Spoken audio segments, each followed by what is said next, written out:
નમસ્કાર.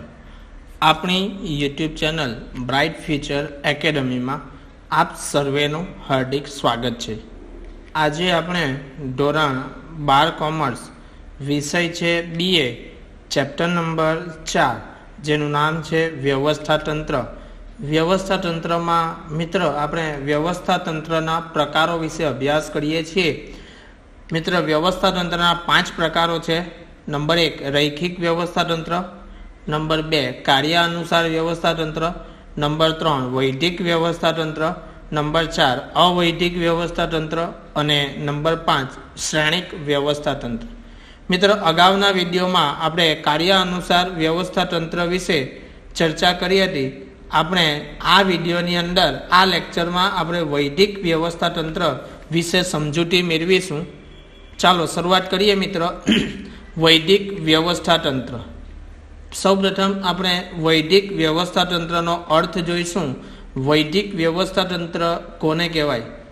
એકમના સંચાલકો દ્વારા નિશ્ચિત ધ્યેયને સિદ્ધ કરવા માટે ધંધાકીય એકમના જે ધ્યેયો હોય છે નક્કી કરેલા, તે નક્કી કરેલા ધ્યેયોને સિદ્ધ કરવા માટે એકમમાં કાર્ય કરતા વ્યક્તિ અને કાર્ય વચ્ચે સંબંધોનું જે વિધિસર માળખું રચાય છે. મિત્ર ખૂબ અગત્યનો શબ્દ છે.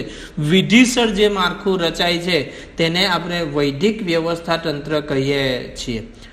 રૈખિક વ્યવસ્થા તંત્ર અને કાર્ય અનુસાર વ્યવસ્થા તંત્ર એ વૈદિક વ્યવસ્થા તંત્રના જ પ્રકારો છે. આગળ જોઈશું આપણે વૈદિક વ્યવસ્થા તંત્રના લક્ષણો. વૈદિક વ્યવસ્થા તંત્રના લક્ષણોમાં પહેલું લક્ષણ છે વૈદિક માળખું. નિશ્ચિત ધ્યેયને સિદ્ધ કરવા માટે એકમના સંચાલકો સભાનતાપૂર્વક વૈદિક વ્યવસ્થા તંત્રની રચના કરવામાં આવે છે.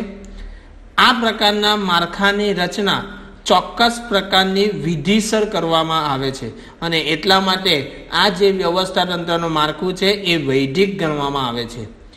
નંબર 2 બીજા નંબરનું લક્ષણ છે અપરિવર્તનશીલ. આ પ્રકારના વ્યવસ્થા તંત્રની રચના આપણે અગાઉ જોઈ ગયા કે ચોક્કસ પ્રકારની વિધિ અનુસાર થાય છે. વૈદિક વ્યવસ્થા તંત્રમાં કર્મચારીઓનું સ્થાન મોટા ભાગે અપરિવર્તનશીલ હોય છે, અપરિવર્તનશીલ જોવા મળે છે. એકવાર કર્મચારીનું સ્થાન નક્કી થઈ ગયા બાદ ભાગ્યે જ તેમાં ફેરફાર આપણને થતો જોવા મળે છે. નંબર 3 ત્રીજા નંબરનું જે લક્ષણ છે ઉપરથી નીચે સત્તાની સોંપણી. વૈદિક વ્યવસ્થા તંત્રની અંદર જે સત્તાની સોંપણી થાય છે એ ઉચ્ચ સપાટી દ્વારા થાય છે. ઉચ્ચ સપાટીએ જે કાર્ય કરતા વ્યક્તિઓ છે, સંચાલકો છે, તેમના દ્વારા આપણને સત્તાની સોંપણી કરવામાં આવે છે. સત્તાની સોંપણી ઉચ્ચ સપાટીથી નિમ્ન સપાટી તરફ આપણને ગતિ કરતી જોવા મળે છે. સૌથી વધારે સત્તા ઉચ્ચ સપાટીએ હોય છે અને તેમ જેમ તમારું સ્થાન નીચું થતું જાય તેમ તેમ તમારી પાસે સત્તાનું પ્રમાણ ઓછું હોય છે. એટલે સત્તાની સોંપણી ઉચ્ચ સપાટીથી નિમ્ન સપાટી તરફ થતી હોય છે. મોટું કદ. ત્યાર પછીનું લક્ષણ છે વૈદિક વ્યવસ્થા તંત્રના માળખાનું કદ વિશાળ હોય છે. વૈદિક વ્યવસ્થા તંત્રની રચના આપણે સૌ જાણીએ છીએ કે ચોક્કસ પ્રકારની વિધિ અનુસાર થાય છે.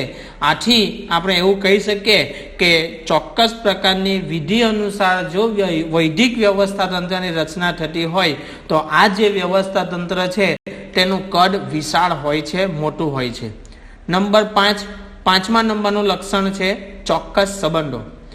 આ પ્રકારના વ્યવસ્થા તંત્રમાં દરેક પ્રકારની જે કંઈ માળખાની રચના થાય છે, દરેક જગ્યાએ જે કંઈ આપણે સત્તા અને સોંપણી કરીએ છીએ એ ચોક્કસ પ્રકારની વિધિસર થતી હોવાથી એ વિધિસર માળખાની રચના થાય છે અને તેના કારણે દરેક કર્મચારીઓ વચ્ચેના જે સંબંધો છે એ સંબંધો ચોક્કસ બની જાય છે.